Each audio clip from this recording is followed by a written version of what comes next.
and Oddworld.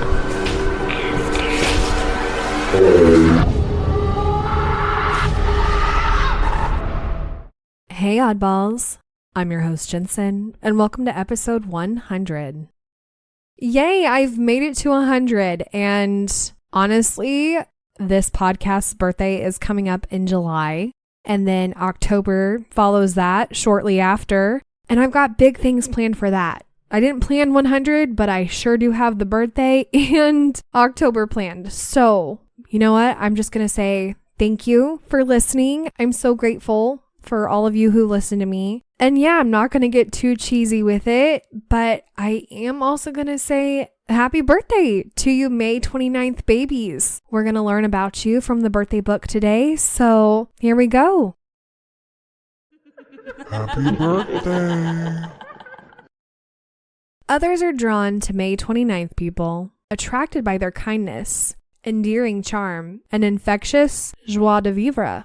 And in turn, these gregarious individuals ensure that a good time is had by all. Not only are they fundamentally concerned with trying to bring happiness to others, but they believe in sharing their talents and, when they are blessed with it, good fortune. They therefore exhibit both hedonistic and altruistic tendencies, characteristics that are often incompatible in others, but which those born on this day manage to reconcile extremely effectively. So determined are people born on May 29th to experience all that life has to offer, that it may take them some time to alight on and settle into a fulfilling career. But once they have found their professional niche, they will commit their prodigious energy and incisive analytical skills to the realization of their imaginative ideals. Because these are strongly people-oriented types, they will thrive in such diverse fields as politics, business, and the arts. In all their ventures, those born on May 29th typically seek to enlist approval and support from as many people as possible. They are not above exploiting the power of their natural charisma. In both their professional and domestic lives, they will therefore generally be surrounded by enthusiastic admirers, whom they will treat with generous affection and gentle humor. Exemplary friends and parents, these people may be less successful as partners. However, on account of their tendency to keep an open house, as well as to respond to new challenges, it is therefore of paramount importance that their partners should have a high tolerance level. Their virtues are magnetic, gregarious, altruistic. Their vices are unfocused, hedonistic, and manipulative. All right, if you're a May 29th baby or you know somebody whose birthday is today and this sounds like them, let me know. And happy birthday again, you May 29th babies. And we're going to go ahead and move on to stories. This comes from AmericanIdiotTV on Reddit.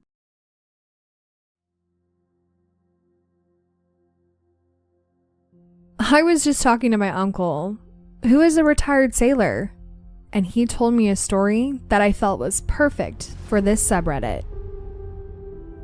My uncle used to work on board the Great Lakes freighter, the SS Arthur M. Anderson, and they would haul iron, ore, and limestone across the Great Lakes. One day, at around 7 p.m. in November 2007, they were crossing Lake Superior on their way to Cleveland, Ohio, when they started receiving distress calls on their radio from an unknown vessel claiming to be the SS Edmund Fitzgerald. The SS Edmund Fitzgerald famously sank in 1975, taking all 29 crewmen with it. Well, he said at first they all thought it was some kind of distasteful prank until they checked the radar and found that there were no other ships around for at least 70 nautical miles, and the range on their radios are only 60 nautical miles. He said that the voice they heard from the radio described a heavy storm and high winds, and that they were having a hard time holding their own. My uncle said you could hear true fear in the man's voice from over the radio. But the thing was, there was no storm at all.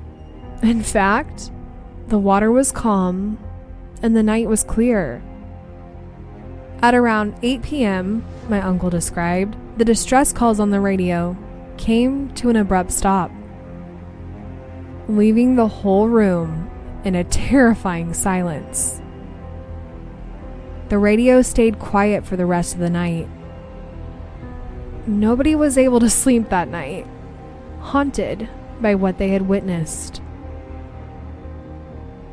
When it comes down to it, there is a sense of irony in this event, being as not only is the ship my uncle was on, the SS Arthur M. Anderson, the sister ship to the Edmund Fitzgerald, but it was also the last ship to make contact with the Edmund Fitzgerald in 1975 when she sank. Could my uncle and his shipmates have actually made contact with the ghost crew of the Edmund Fitzgerald? Or could there be another explanation to this event? We'll never know, but it made one of the creepiest stories I've ever heard.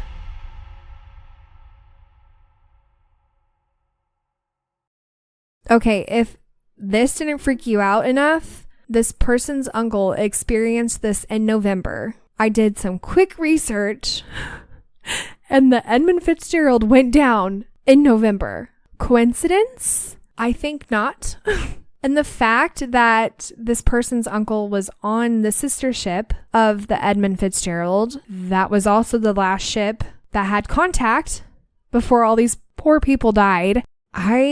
I really think it was like an anniversary thing. I really do. I think your uncle was on the right ship at the right place and at the right time. And pun intended when I say it was the perfect storm, but all of those make the perfect storm. That was kind of a mess up pun, but anyhow, I really think it was, I think it was the crew members, and I think they were just kind of reliving that moment, which is just, it's so sad. And this one gives me such chills because I can't even imagine hearing somebody's last distressed call. That is gut wrenching, honestly, and also terrifying. It's terrifying. So I don't think it was a prank. I really think that it was the Edmund Fitzgerald and their crewmen calling out for help. And that's awful. But what do you guys think? This one gave me chills all over. It really did. I have chills just talking about it because the fact that it all just kind of lines up together, it's that, yeah, that freaks me out. It doesn't freak me out. It just gives me the heebie-jeebie chills like, whoo, yeah. I think that was a spirit. Okay, I'm going to shut up. Let's go ahead and move on to the next story. This comes from Bluto14 on Reddit.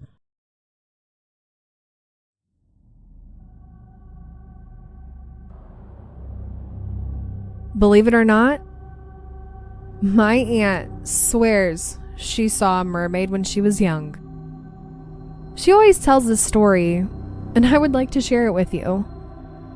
Judging by the way she tells it, it seems like it really happened, and she really believes it was not a hallucination. She was on a friend's boat when she was like 25 years old. She was looking at the sea when she saw a woman swimming. She was pale white with long, straight black hair. And my aunt knew it was impossible for someone to swim there because the water was super deep. At some point, that woman looked at her and smiled. Her eyes were black and her teeth were pointy like those of a shark. My aunt obviously froze. Has anyone had a similar experience? I'm gonna go ahead and say she probably did see a mermaid. However, why did she smile at her? Because it's really interesting. Maybe the mermaid wasn't obviously after her because I'm pretty sure mermaids go after men, so sorry. Sorry to all you men out there, but I feel like that's correct. But I know that mermaids aren't supposed to be like super pretty like Ariel, you know? No, they're supposed to be scary looking. So the pointy, sharp teeth like sharks, I feel like that's pretty accurate. I don't know. I've never seen a mermaid, but I know that they're allegedly supposed to be way scarier than what they're made out to be. And personally, I would like to see a mermaid because I just think it would be cool, you know? Like, what do they actually look like? What do they actually look like? I mean, I'd love to see really almost any mythical creature because, come on, it doesn't happen to everybody. And it would be like, oh, I saw that. And then you get an idea for what they look like. I don't know. It's the curious cat in my brain that's talking right now. But anyhow, have you seen a mermaid? Because I probably won't ever see a mermaid, if I'm going to be honest. I have a big fear of the deep ocean and deep bodies of water. So I probably will not see a mermaid anytime soon. But if you see one or if you've seen one, let me know because I find this super interesting. And also, I know a lot of you, I'm sure, are going to be out on the water this summer. So seriously, let me know if you see a mermaid or if you hear a distress call from a ship. That one breaks my heart. There are so many ships that have sank around the world and I can't even imagine how often this happens. So I'd be very curious to know. But anyhow, if you have a paranormal experience, head on over to my website and let me know. If you have a comment for this episode, I do have my comments tab now on my website. And I hope you enjoyed today's episode. And well, it's an odd world after all. Oddballs. Thank you for listening. And if you enjoyed today's episode, don't forget to leave 5 stars or thumbs up on whatever podcast platform you listen on. If you have any comments for this episode, comment below or head over to Instagram and comment on this episode's preview. To submit a story or for more information, go to itsanoddworldafterall.com.